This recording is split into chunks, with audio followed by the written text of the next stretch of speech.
Bonjour à tous, moi c'est Jules.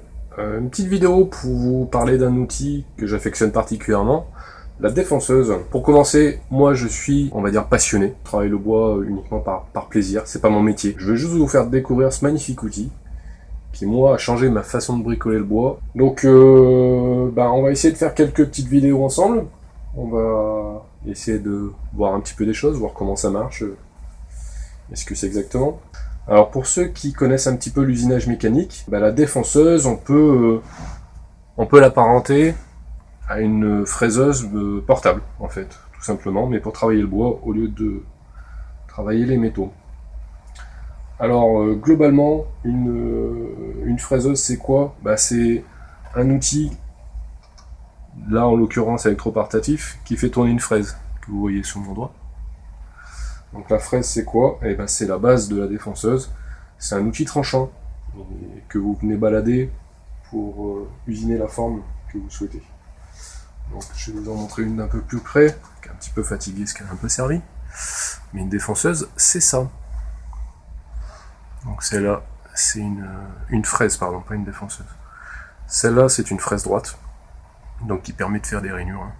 Si on la regarde dans ce sens-là, elle va tourner comme ça. Vous avez les deux arêtes de coupe. Alors qui coupe, c'est pas un rasoir, je peux quand même le toucher, mais ça coupe quand même, donc il faut quand même se méfier un petit peu. Et donc la défonceuse, qu'est-ce qu'elle va faire? Elle va faire tourner cette fraise comme ceci, dans le sens de la coupe. Donc, alors que je vous fasse tourner dans le bon sens, dans ce sens-là, et vous allez venir balader cette fraise pour faire des rainures, des arrondis, pour faire ce que vous voulez. Donc voilà, donc la défonceuse, c'est une fraise portable. Donc,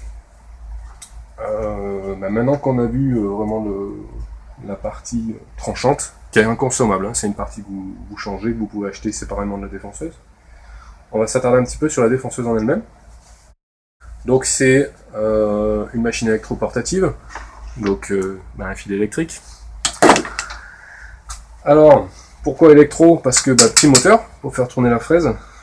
Tout le corps de la défonceuse est un moteur en fait, pour faire tourner la fraise. Alors on va faire un petit peu le tour vite fait. Qu'est-ce qu'on a sur une défonceuse?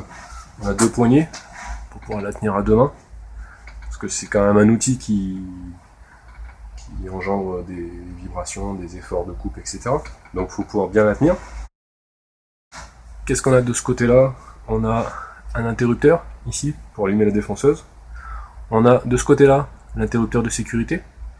En fait, vous ne pouvez pas démarrer la défonceuse en appuyant sur cette gâchette si vous n'avez pas appuyé sur l'interrupteur de sécurité. Une fois qu'il est enclenché, là vous pouvez actionner la gâchette de démarrage, vous pouvez lâcher l'interrupteur de sécurité, tout va bien. Et dès que vous lâchez, hop, tout s'arrête. Donc tant qu'on est dans ce côté-là, on a cette petite manette. Ça marche pas pareil sur toutes les défonceuses, mais le principe c'est une fraise qui tourne, vous venez descendre la fraise dans le bois. Donc moi sur la mienne, c'est une manette sur ressort. Vous poussez, ça libère les guides, ça vous permet soit de descendre la fraise, soit de la monter. Sur certaines, c'est une des poignées qu'il faut desserrer pour pouvoir descendre ou monter, et resserrer pour la laisser en position. La mienne c'est une manette, c'est plutôt assez ergonomique je trouve. De ce côté-là, on a aussi une petite molette ici, qui permet de régler la vitesse de rotation de la fraise en fait. La défonceuse en elle-même ne sait pas quelle fraise vous montez. Et en fonction de la fraise que vous montez, vous devez faire changer la vitesse.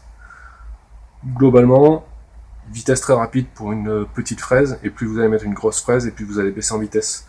Parce que la défonceuse, elle tourne toujours à la même vitesse, mais en fonction du diamètre de la fraise, la vitesse périphérique de la fraise ne sera pas la même.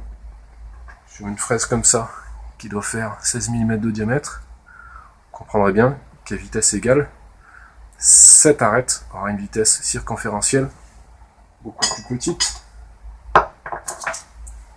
qu'une fraise de ce diamètre là. Si elle tourne à la même vitesse, la vitesse du point externe est beaucoup plus rapide sur la grande que sur la petite.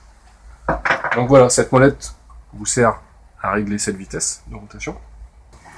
De ce côté là, on a un protecteur, je sais pas comment, si ça a un vrai nom, bref un protecteur, ça vous permet d'une de ne pas aller mettre les doigts dans la fraise, ce qui quand même peut être utile, et ça retient aussi les poussières. Voilà. Après on a forcément la pince pour venir mettre la fraise. Donc c'est un outil, c'est un écrou qu'on vient serrer, qui sert une pince. Alors il y en a différentes versions, moi c'est une pince fendue. En serrant l'écrou, ça sert la pince autour de l'axe de la fraise. Je vous remontre une fraise rapidement. Donc la fraise en elle-même, la partie utile de travail se situe ici. Toute la partie qui est au-dessus, qu'on appelle la queue, c'est la partie qui est prise dans l'écrou et qui vient être serrée par la machine. Après vous avez la butée de profondeur, donc c'est cette petite chose qui se débraye avec la petite vis sur ressort. Donc cette machine permet d'empêcher la défonceuse de descendre plus bas que votre butée. Quand vous allez faire un usinage, vous allez vouloir une rainure, si vous faites une rainure, qui a une profondeur constante. Et vous voulez surtout une dimension de rainure. Donc qu'est-ce que vous faites? Vous réglez une butée pour pas aller plus bas que la rainure que vous voulez faire. Donc ça marche comment? Assez simplement. Alors là on est pas trop mal. Là, je viens de libérer la machine et de la descendre pour que ma fraise soit au contact de mon plan de travail. Bon, je ne vais pas usiner mon plan de travail, mais on va dire que c'est la pièce que je veux usiner. Donc là, pour moi, j'ai pris une référence 0 qui est le dessus de la pièce.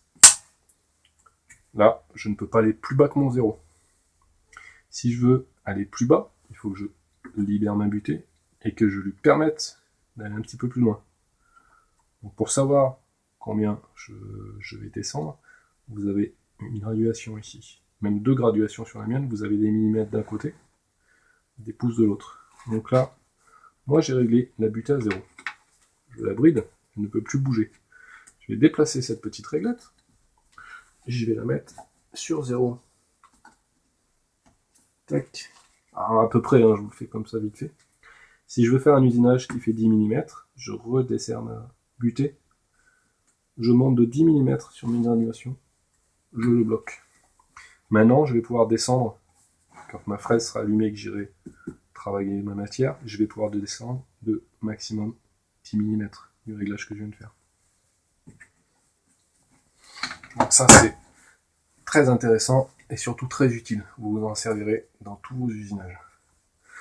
Vous avez au-dessus une petite molette qui est un réglage d'affinage de profondeur en fait. Quand vous avez réglé votre butée, vous allez faire une première passe, un premier usinage dans une pièce martyre pour contrôler, parce que vous avez un usinage qui vous demande une précision de profondeur. Vous allez faire ça dans une pièce martyre d'abord pour contrôler votre profondeur. Cette molette vous permettra d'ajuster la profondeur de la butée. Donc globalement, moi, sur la mienne, c'est gradué en pouces et en millimètres. Et si je dis pas de bêtises, chaque trait de l'échelle est un dixième de millimètre. Donc, alors vous avez la partie du haut qui permet de faire le réglage, et vous avez la partie du bas qui est parfaitement libre, en fait, qui vous permet de venir faire un 0 n'importe quand, à n'importe quelle altitude que vous êtes. Vous pouvez vous aligner sur le 0, comme ça vous savez que s'il vous reste 2 mm de plus à faire, 2 dixièmes pardon, hop, vous tournez de 2 dixièmes et vous y êtes. Vous pouvez vous mettre à 0 même quand vous êtes réglé comme ça. Donc là je sais pas si vous verrez bien, mais je suis entre deux graduations. Je la tourne un petit peu, hop, je me mets à 0 et j'ai une précision beaucoup plus meilleure précision.